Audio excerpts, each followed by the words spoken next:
Bismillahirrahmanirrahim.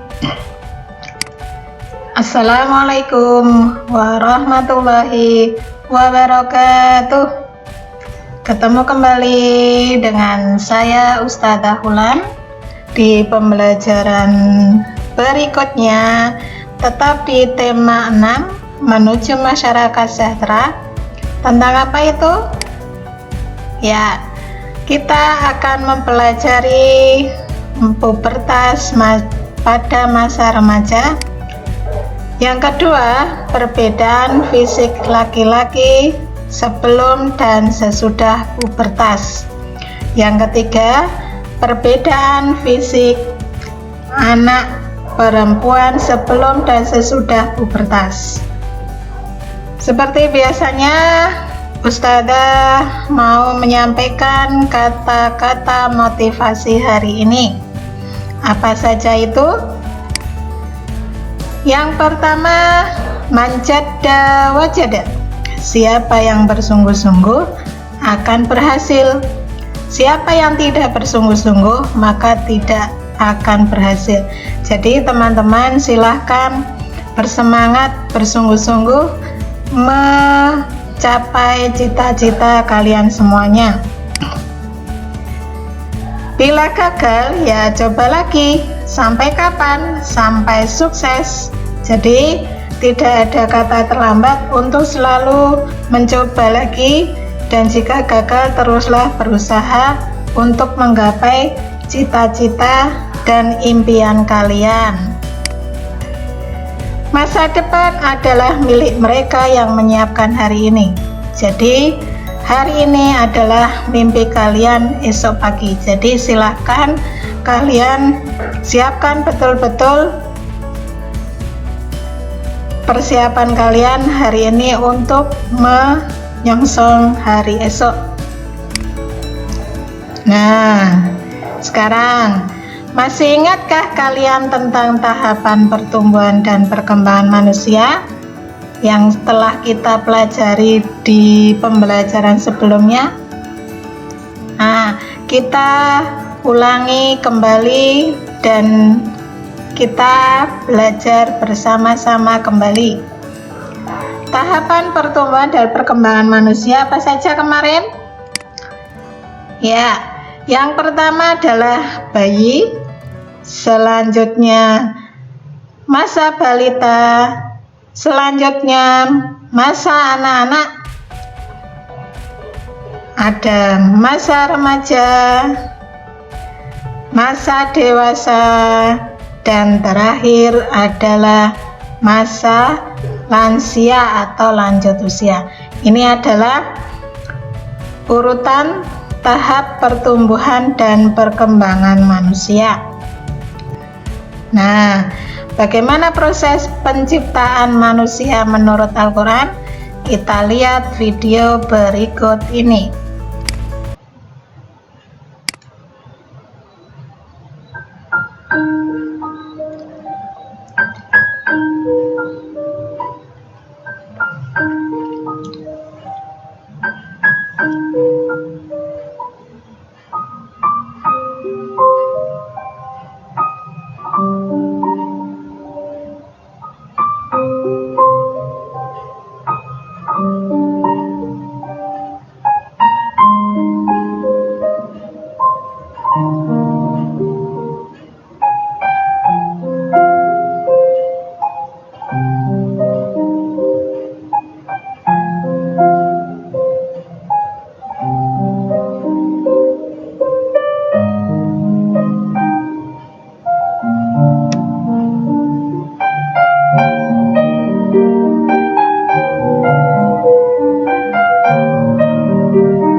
pada masa pubertas, ya, pada masa remaja.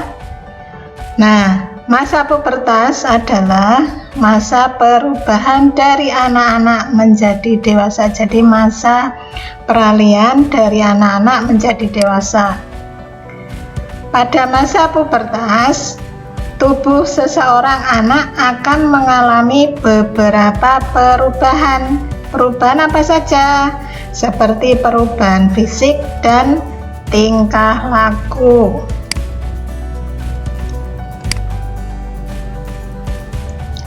Perubahan-perubahan ini dipengaruhi oleh hormon dalam tubuh. Apa itu hormon? Hormon merupakan zat yang dihasilkan oleh tubuh untuk mengendalikan proses-proses tertentu di dalam tubuh. Sedangkan menurut WHO, masa pubertas terjadi pada rentang usia 10 sampai 19 tahun. Jadi kalian sudah di kelas 6, tentunya dalam rentang umur ini 10 sampai 19 tahun ada yang sudah mengalami pubertas.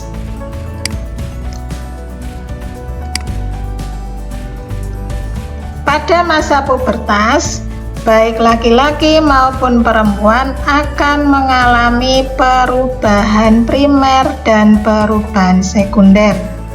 Nah, perubahan primer pada perempuan ditandai dengan menstruasi atau haid, sedangkan laki-laki akan mengalami mimpi basah. Mimpi basah itu cairan kental yang keluar dari alat kelamin laki-laki, itu namanya mimpi basah.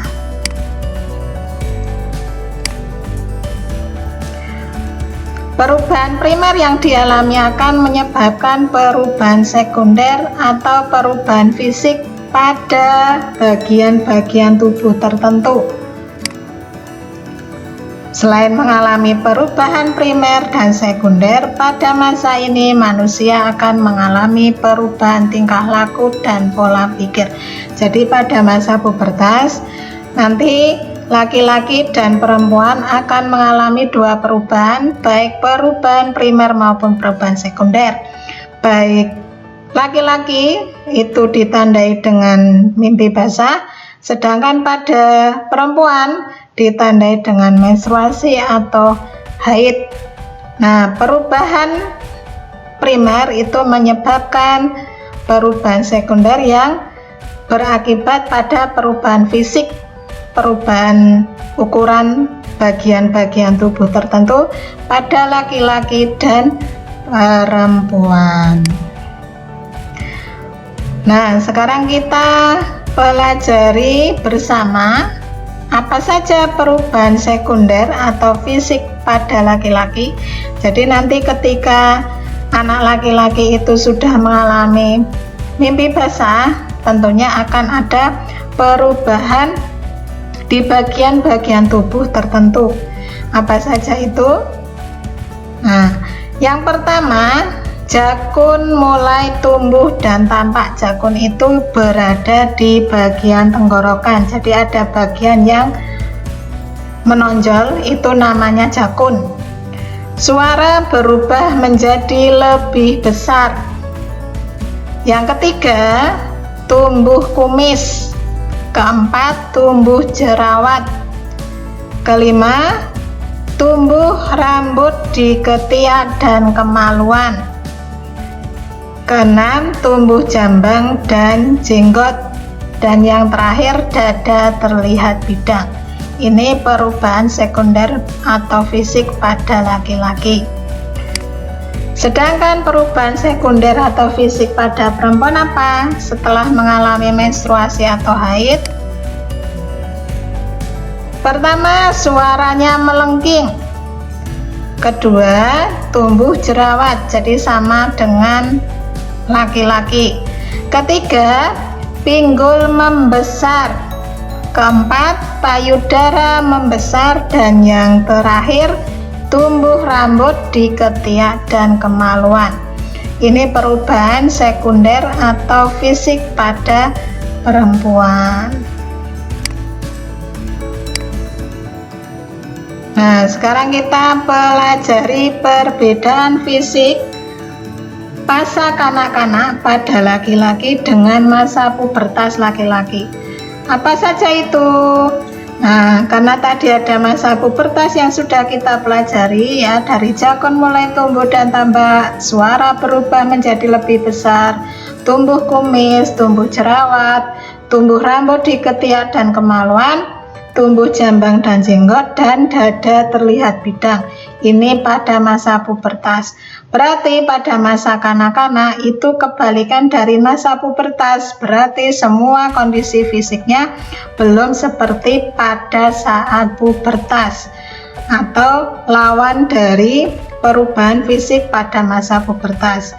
Jadi pada masa anak-anak jakunnya belum tumbuh, suaranya masih nyaring, belum tumbuh kumis, belum muncul jerawat, belum tumbuh rambut di ketiak dan kemaluan, belum tumbuh jambang dan jenggot, dan dada belum terlihat bidang. Ya, ini perbedaannya.